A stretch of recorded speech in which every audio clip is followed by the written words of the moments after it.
All right, so you're ready to explore Riverpod for your Flutter projects, and it looks like you've brought some great articles from Code with Andrea's blog.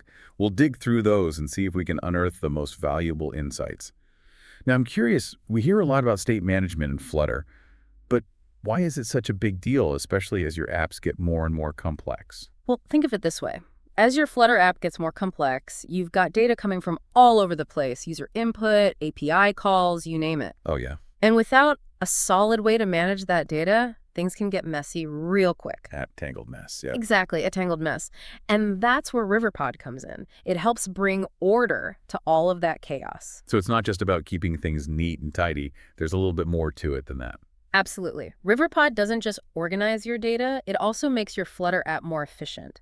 Think reactive caching and data binding. Okay. It means your data is stored and updated intelligently. You don't have to manually step in every time something changes. Right. It takes care of a lot of the heavy lifting for you. That sounds like it saves a lot of time.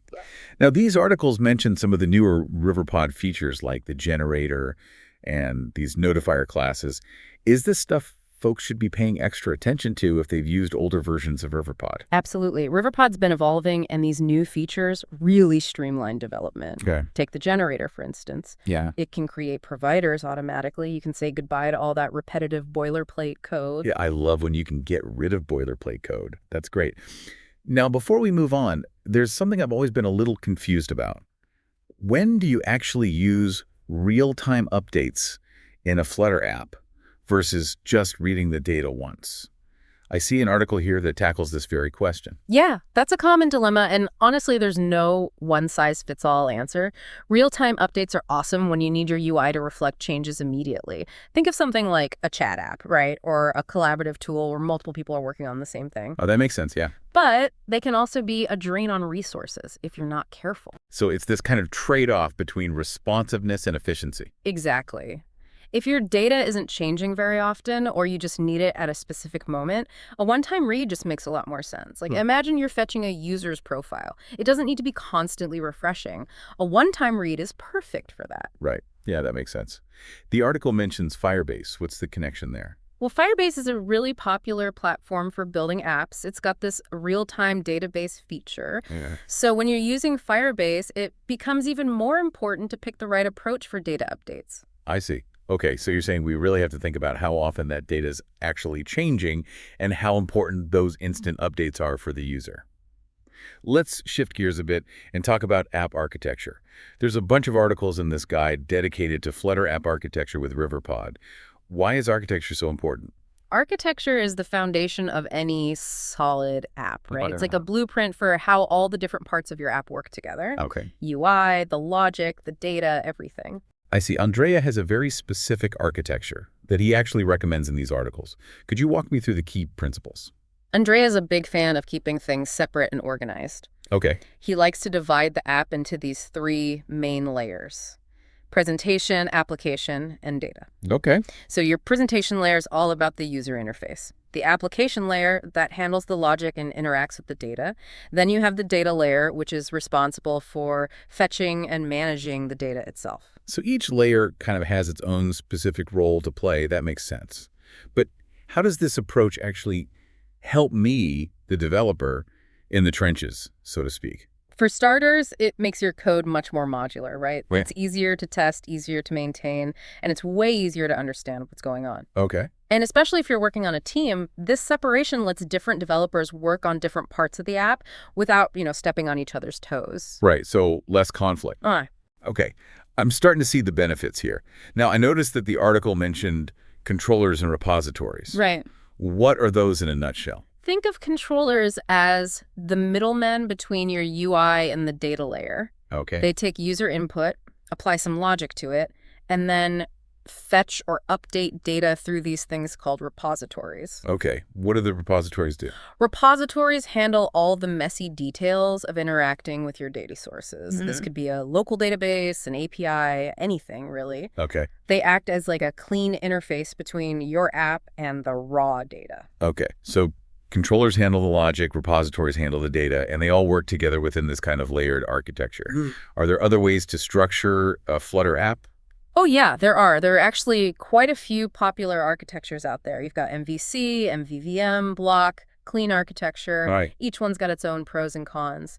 What's interesting is Andrea's approach kind of borrows from the best of all of these. It tries to strike a balance between simplicity and scalability. So it's not just about blindly following one specific path, but figuring out what works best for your project and your team. Yeah, exactly. The key is to have a well-defined structure no matter what you choose. Okay. This makes your app so much easier to develop, maintain, and scale over time. Okay. So we've got our data all nice and organized, Mhm. and our app has a solid structure. Now, what about actually working with that data? Yeah. Fetching it and Yeah. making changes. I see an article here about how to effectively handle data fetching and mutations with Riverpod.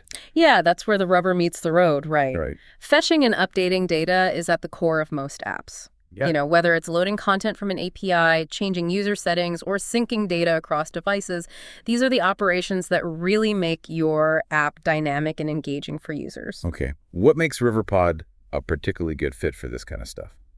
Riverpod is inherently reactive. That makes it perfect for asynchronous operations like fetching and updating data. It gives you these built-in mechanisms to manage those loading states, handle errors gracefully, and update your UI really smoothly as that data changes. So it's not just about grabbing the data, it's about how you present it to the user, even if things are still loading or if something goes wrong. Exactly. Riverpod gives you all the tools to create this really seamless and responsive user experience, even when you're dealing with complex data. I see this term async value popping up quite a bit in the article. What's the deal with that? Async value is like one of Riverpod's secret weapons, right? Okay. It's a powerful class that represents the state of an asynchronous operation. Okay. So think fetching data from an API. At any given moment, that async value can be in one of three states: loading, data, or error. Okay. So I use this to show a loading indicator while the data is being fetched, display the actual data when it arrives, or even show a friendly error message if something goes wrong. Exactly. You got it. It just streamlines that whole process of working with asynchronous operations, which, as you know, is a huge part of building those dynamic Flutter apps. Okay, this is all making sense now. What about dealing with those really large lists of data? Things like infinite scrolling where you don't want to load everything all at once. Pagination. Essential for both performance and user experience when you're working with tons of data. Right. Instead of overwhelming the user with a massive data dump, you're loading data in smaller chunks as they scroll. Right. Nobody wants to stare at a blank screen while this massive list is loading. So how does Riverpod help us implement pagination effectively? Well, Riverpod's reactive nature and all of its state management capabilities make it a perfect fit for pagination. Okay. You can use Riverpod providers to fetch data page by page, keep track of what page you're on, manage those loading states, handle errors gracefully. It seems like this would apply to all sorts of scenarios. Think like an infinite scrolling social media feed or browsing a massive product catalog. Totally. Infinite scrolling is one of the most popular ways to do pagination. Riverpod can handle all the logic behind fetching that new data as the user's scrolling, updating the list, showing loading indicators when they're needed. Now, the guide also mentions search UI, caching, and debouncing. Is that getting into more advanced territory with Riverpod? Those are definitely more advanced techniques, Okay. but they can make a huge difference in how well your pagination works. Okay. So with Search UI, users can filter data as they scroll. Caching stores data that's already been fetched to speed things up.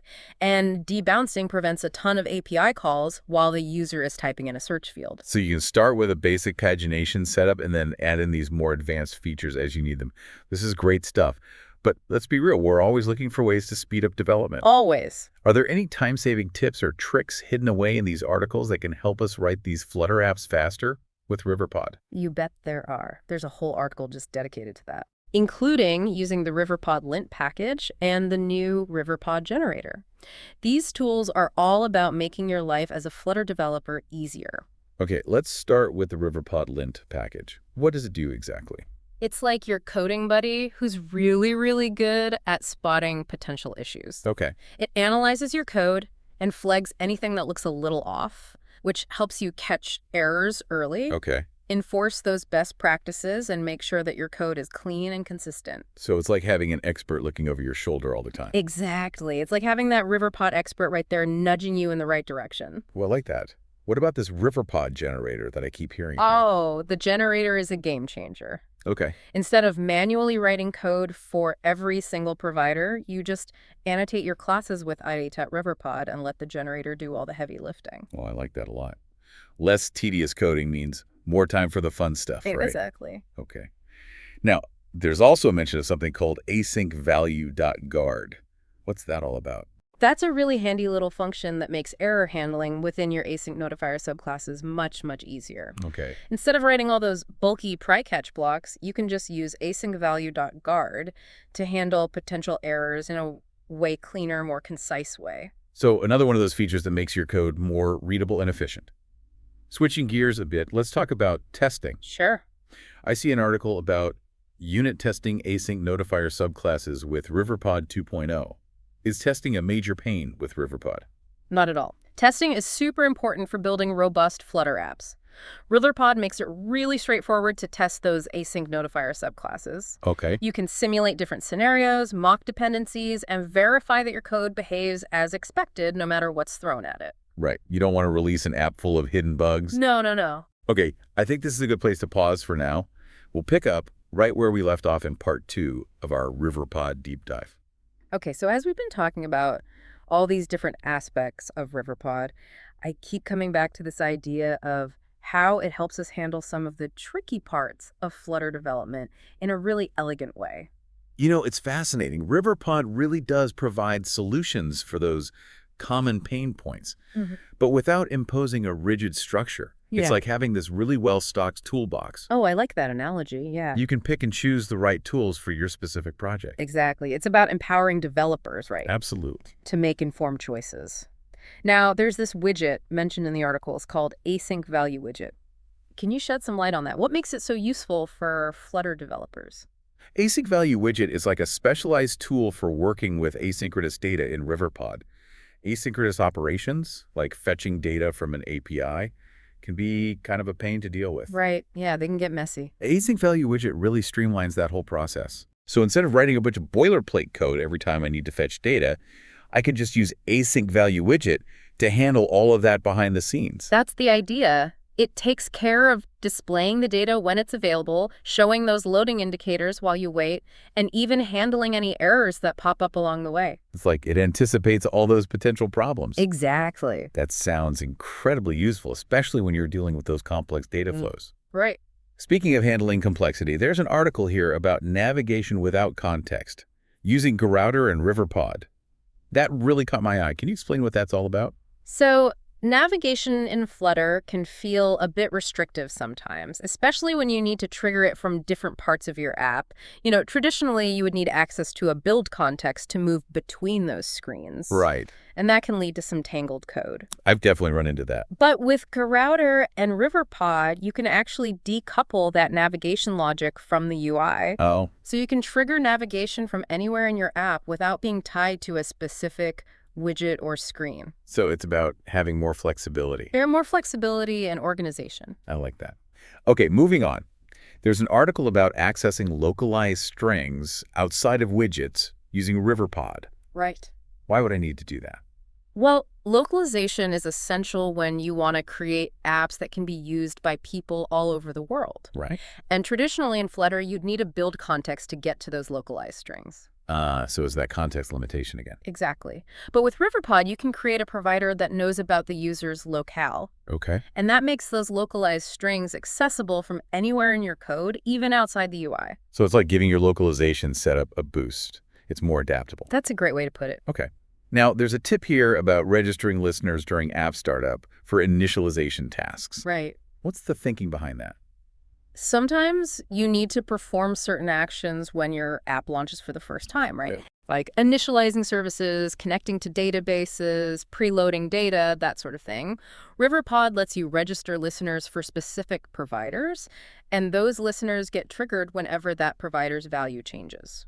So if I register these listeners early on, I can make sure that those tasks happen automatically as soon as the app starts up. Exactly. It's a really clean way to handle those essential setup tasks. That makes sense. Okay, last but not least, there's a suggestion to use async value instead of future builder or stream builder for a cleaner API.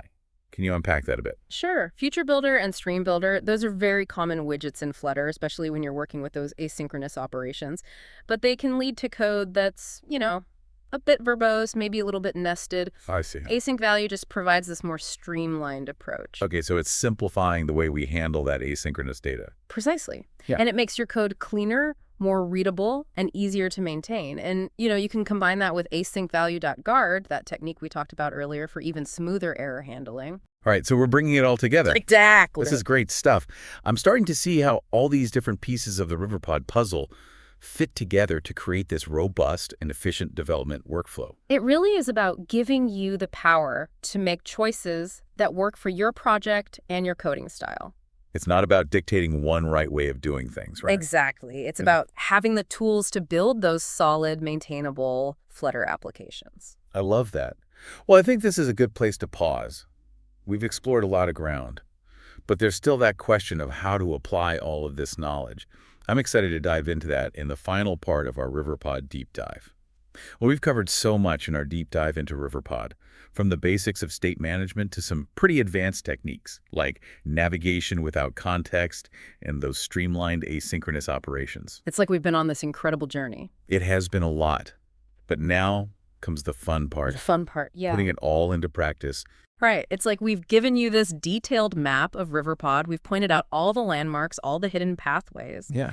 But now it's up to you to chart your own course and discover how this framework can make you a better Flutter developer. So, to our listener, embarking on their own Riverpod adventure, here's the big question.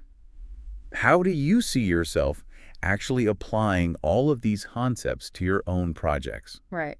Are you going to fully embrace Andrea's recommended architecture, or are you going to tweak it? Yeah, customize it to your needs. Exactly, to fit your specific needs. It's really important to remember that Riverpod provides a very flexible foundation. It's not about these strict rules. Right. The choices you make, whether it's about app structure, how you handle your data, your pagination strategies, all of that will really shape the character of your applications. It's like Riverpod is this set of ingredients, and you, the developer, are the chef. I like that. You're creating your own culinary masterpiece based on your own tastes. That's a great way to put it. And just like a good chef, a Flutter developer has to keep experimenting.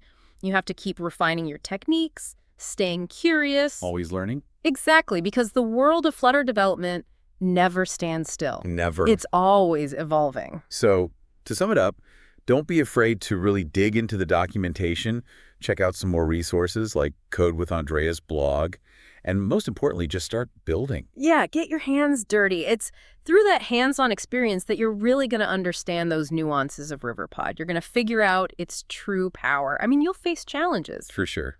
You'll find creative solutions. You'll build Flutter apps that are not only robust and maintainable, but they're a joy to use. So to our listener out there, ready to take on this exciting challenge, embrace the power of Riverpod. Let your creativity run wild. And never, ever stop exploring this amazing world of Flutter development. And remember, you're not alone. The community is here to help you. Absolutely. Share your experiences, ask questions, and contribute your own insights. We're all in this together. Exactly. And together, we can push the boundaries of what's possible with Flutter and Riverpod. Well, that about wraps it up for our deep dive into Riverpod. Happy coding, everyone, and until next time, keep diving deep into the ever-evolving world of technology.